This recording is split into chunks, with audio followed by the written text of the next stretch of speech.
In the world of extreme wealth, success doesn't sit quietly in the corner. It makes an entrance. It roars overhead in private jets. It glows from penthouses.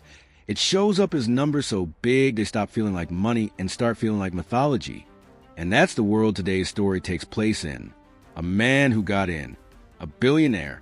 The kind of name that seems to open doors without even knocking. Until one day it all went dark. Accounts locked. Calls unanswered. Offices emptied out like someone hit pause on a whole empire. And the question that followed him across continents was brutal in its simplicity. How does someone with everything lose it all? This episode isn't just about money. It's about power. It's about performance. And it's about the strange way success can throw the biggest shadow. So let's back up, because stories like this never start with a jet. They start with a kid watching wealth from the outside. He grew up close enough to see what money does, but far enough to feel shut out by it. He learned early that money wasn't only comfort. It was safety. It was status. It was protection. And maybe even more important, he learned something a lot of people learn the hard way. The world pays attention when it thinks you're winning. He wasn't loud. He wasn't the class clown. He was the type who listened, watched, and filed everything away. Teachers figured he was gifted. Friends saw confidence. But almost nobody saw the part under it. He had a deep fear of being ordinary. And that fear can be rocket fuel. Or it can be a fuse. His first big break didn't look like a movie scene. It was small, a simple deal, a modest investment. Nothing that would make anyone gasp. But it worked. The money came back faster than expected, and along with it came something he'd been craving, validation. Suddenly people returned calls. People wanted his opinion. He felt momentum, and momentum is intoxicating. It makes you feel chosen. And with each win, he picked up a lesson that would later become dangerous. It's not just results that matter, it's belief. If people believe you're on the rise, they don't want to miss the ride. They want to stand close enough to your shine that it reflects on them. Then came the first million. And the first million isn't only a number. It's a mindset shift. Yeah, it changes your sense of what's possible. Rules start feeling negotiable. Limits start feeling like suggestions. He upgraded everything. Wardrobe, office, social circle. Success brought attention. And attention brought bigger opportunities. Or at least it looked that way. Because looking back, that moment wasn't the beginning of lasting wealth. It was the beginning of believing he could control the whole game. As he climbed past 10 million, his thinking got bigger. Not can this work, but how fast can this expand? He started moving into new markets and new sectors like he was collecting trophies. And his pitch wasn't about a product. It was about certainty. He sold confidence. And confidence, when you package it correctly, can feel like proof. At that level, wealth has a performance element. So he performed. Loud cars, louder vacations, curated photos. Private jets. Front row events. 5-star everything. Every image said the same thing. I'm winning. And people believed it because they were seeing it everywhere. Visibility becomes its own kind of evidence. That belief turned into trust. And trust turned into capital. Not just from a few rich friends. From serious money. High net worth investors, institutions, even funds where everyday people's retirements are on the line. He learned the right vocabulary, risk management, strategic positioning, long-term vision, the language that makes big promises sound responsible. But underneath that polished surface, the structure started to get complicated in a very specific way.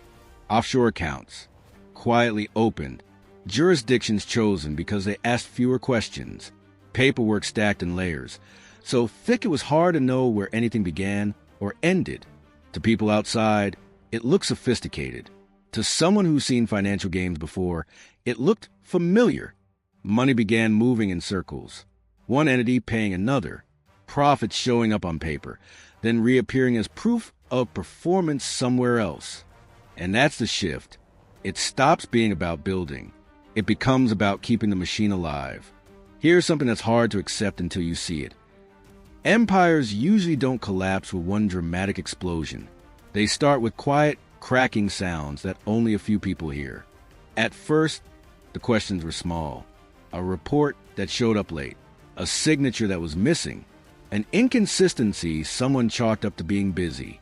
And every time he had an answer, smooth, calm, reassuring. Because when someone delivers confidence like an oxygen, people confuse it for truth. But numbers are patient, and then they're not. Eventually, they demand an explanation. Inside the company, the tension started rising. Executives, lawyers, finance leaders began to notice patterns they couldn't unsee. Money moving without clear reasons. Reports edited at the last second. Instructions given verbally so there was no record. Some people looked away. The pay was great. The lifestyle was unreal. And it's amazing what people can ignore when ignoring it keeps their life comfortable. But someone didn't ignore it. A mid-level financial analyst. Not a celebrity whistleblower. Not someone with a massive platform. Just a person who was meticulous. They noticed transactions that didn't add up. Transfers that left and then came back wearing a different label. Returns that looked like they were being manufactured. They raised concerns and got shut down, told to stay in their lane. When they pushed again, they found themselves sidelined. And that's usually the moment people realize the scariest thing. This isn't a mistake. It's a design. As scrutiny grew, the operation didn't slow down. It got more creative. Financial statements became more polished, but less clear. Losses got postponed.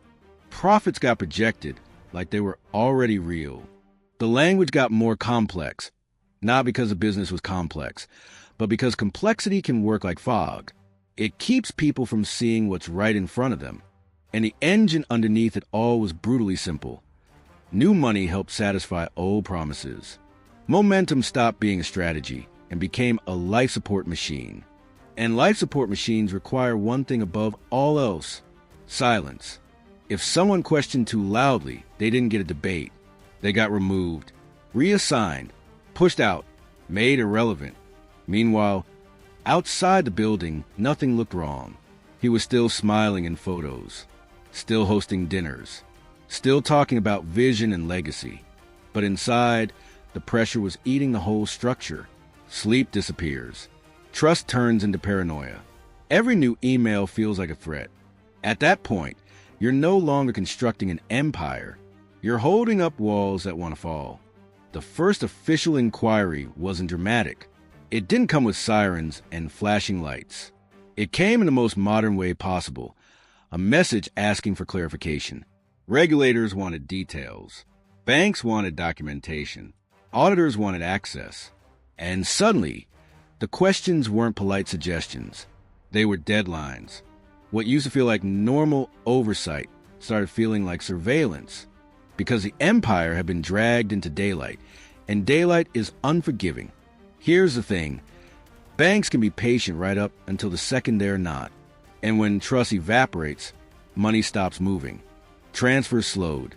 Accounts outflagged. Reviews turned into restrictions. Then came those calls no one wants. Short, direct, and final. We need immediate verification. This activity cannot continue. Access is suspended until further notice. Overnight, liquidity vanished. And without liquidity, that whole illusion couldn't breathe. The media, of course, smelled blood in the water. For years, it was visionary, disruptor, self-made genius. Then it became unverified returns, hidden structures, investor panic. Cameras showed up outside offices. Reporters chased former employees. Every silent response became its own story. Silence can look powerful when you're winning. When you're under suspicion, silence looks like guilt. And then came the night he disappeared. No cinemati getewa. No public meltdown. Security footage showed him leaving late, calm and steady, not rushing. No obvious luggage. No messy scene. His phone went dark soon after. Email stopped. Calls didn't land. By morning, offices were vacant. Employees found locked doors. Partners couldn't reach anyone. Investors stared at frozen accounts. And that's the moment the story transformed. It wasn't just about missing money. It became a global disappearance. When a billionaire vanishes, borders suddenly feel smaller. Within hours, agencies coordinated across countries. Financial regulators shared information. Immigration systems began flagging names, variations, potential aliases. Flight manifests got combed through. Everything about his life was re-examined, like the world was rewinding a tape frame by frame. He had planned for complexity and delay. He had planned for confusion. What he didn't plan for was the scale of the response. The same global network that helped amplify his success was now built to track his escape. And here's the line I can't stop thinking about. People can hide. Money has a harder time doing it. Investigators followed transfers backward through shell companies and layered structures. What once looked like genius started to look like repetition. Patterns emerged. The same routes. The same destinations. Accounts that should have been quiet, suddenly active. Withdrawals timed carefully. Amounts chosen to avoid triggering alarms. But systems remember. Algorithms don't get bored. They don't get starstruck. They don't forget. Then came the sightings. A man who looked like him at a luxury hotel. A high-end villa rented under a different name. A passport used once and then tossed aside. Some of it was noise. Some of it may have been deliberate misdirection. He knew how attention worked. He'd been running on it for years. Weeks went by, and the public started asking the same question in a different form. Did he beat the system? But the arrest didn't come with a chase through an airport. It came quietly. Early morning. Control perimeter. No spectacle. He was living under an assumed identity. Carefully, almost modestly compared to the life he displayed. No entourage. No jet. No performance. And when officers approached, he didn't fight it.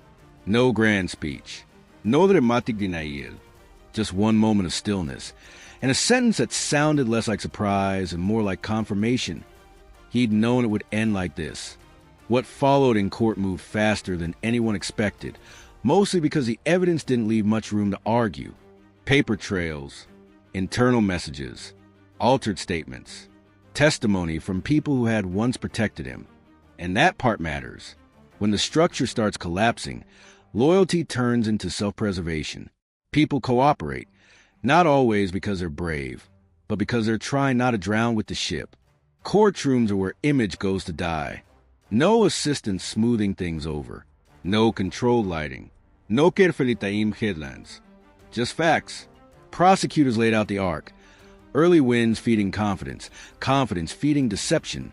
Deception feeding scale. Witnesses talked about pressure and secrecy.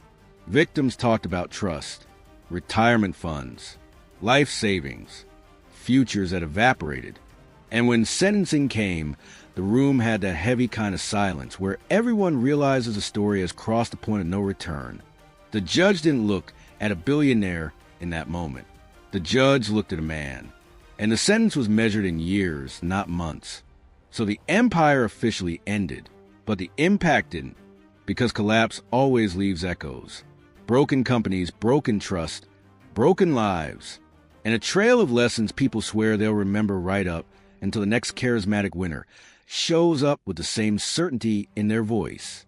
If there's a theme running through all of this, it's that perception can be profitable, but it can also be dangerous. And maybe the hardest question isn't how he did it. It's why so many people wanted to believe it. Because belief is comfortable. Belief lets you skip the uncomfortable work of asking, does this actually make sense? Success, when it's loud enough, can drown out doubt. And that's where we'll leave it today. Not with the glamour, not with the scandal, but with the idea that real power often isn't money itself. It's the ability to shape what others think they're seeing. And when that power breaks, it doesn't just reveal a fraud. It reveals how the rest of us got pulled into the story.